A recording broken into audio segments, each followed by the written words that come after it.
ওটা কি বেশি আলটা?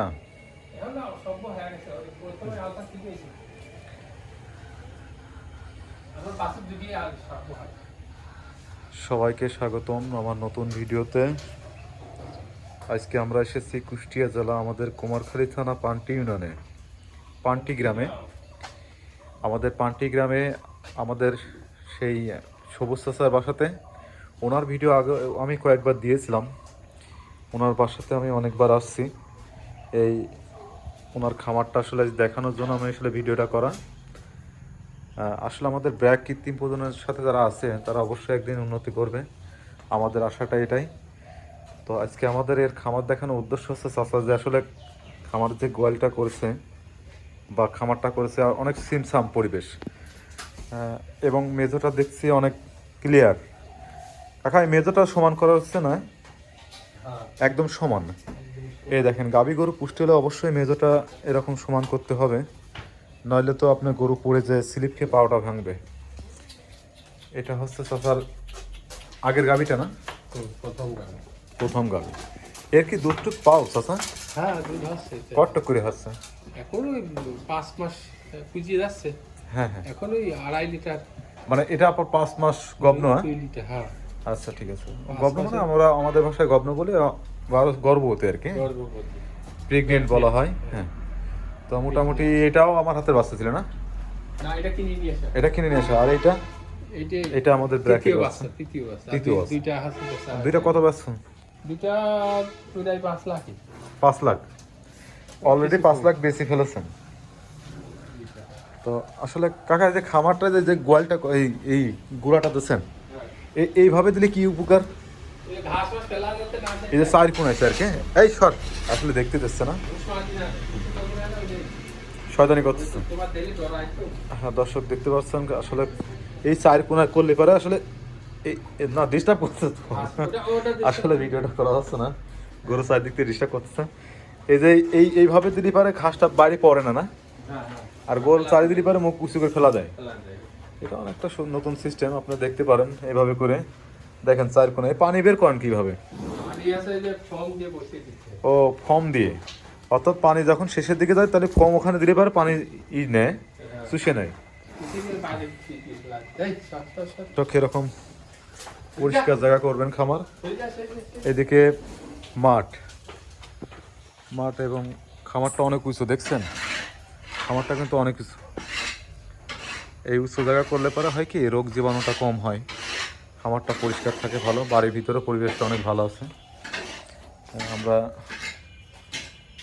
তাছাড়া খামারের এই চারিটা নতুন দেখছি বুঝছেন।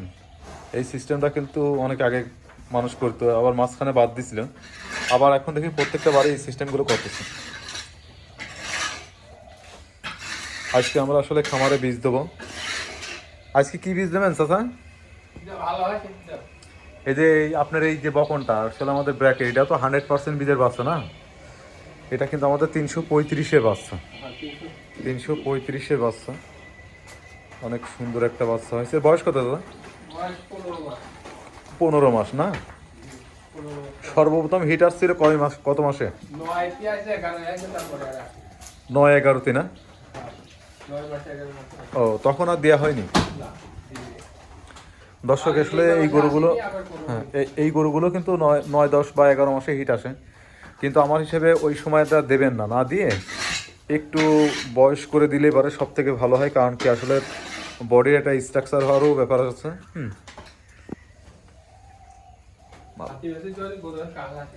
আমরা এই বকনাটাকে এখন হিট দেবো।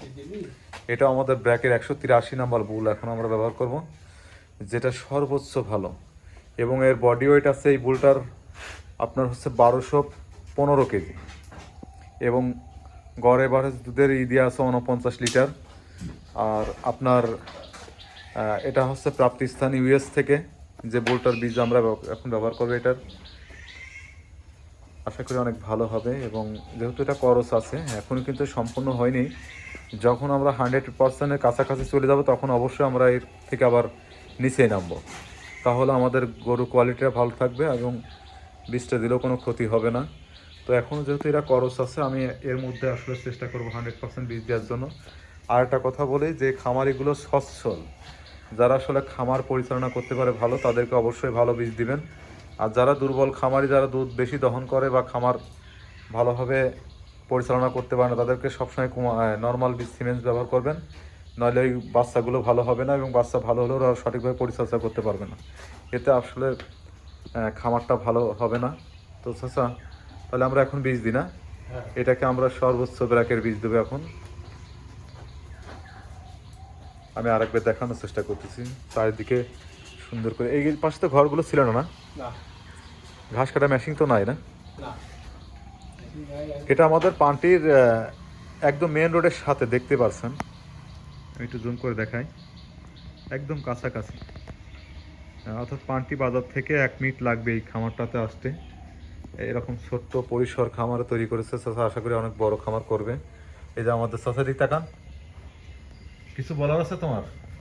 যারা আসলে খামার, তোমার খামার দেখে যারা আসলে খামার করতে ইচ্ছুক, তুমি এই কয় বছর খামার করছো? এই 4 বছর হচ্ছে ওইটা কিনিয়ে, 5 বছর হচ্ছে কিনিয়ে না। ওই গাভিটা 5 বছর আগে কিনছিলে, কত টাকা দিয়ে কিনছিলে? 1,15,000। 1,15,000। এখন এর থেকে তুমি 5 বছরের মধ্যে কয় টাকার গরু বেচছো? ওই তাহলে তোমার 4,70,000 বেচা হয়েছে। 4,70,000 বেচছো। এটা কি সব ব্র্যাকের বীজ? হ্যাঁ, দুইটা আইডি। দুইটা আইডিয়া না? প্রথম দুইটা আইডি। প্রথম দুইটা আইডিয়া। আর এই লাস্ট আর একটা এইটা আছে না, এই দুইটা বকনাটা? বকন হয়েছে পেটে। এই দুইটা বকন হয়েছে। তাতে তুমি খামার থেকে কি লাভবান হচ্ছ না লসে আছো? না, লাভবান।